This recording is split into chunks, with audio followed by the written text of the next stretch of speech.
And it's a good question. So biomedics is a very, very different.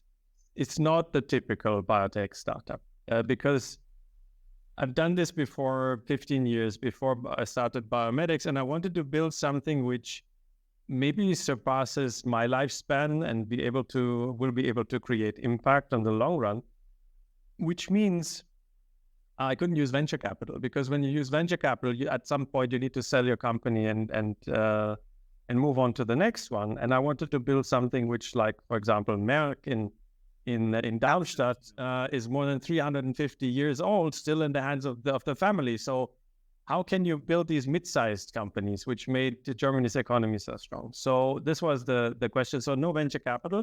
Second, also, if you want to do something sustainably, you cannot use government money, because once the government money sooner or later runs out, and then what's next? So I wanted to do this in a way that made economic sense from the beginning.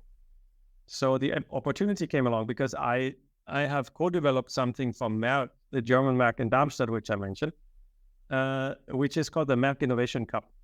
And I'm still running this with a colleague from Merck, Uli Betz, with whom I've started this more than 13 years ago.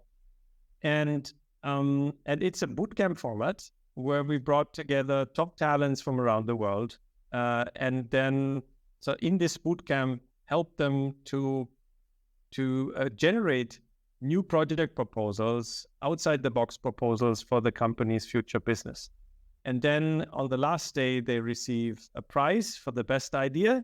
And that's the bootcamp.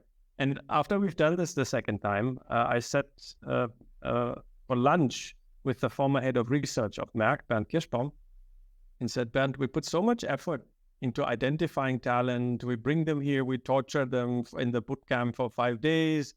Then we give them a cash prize and send them back home. So why don't we keep them for a while?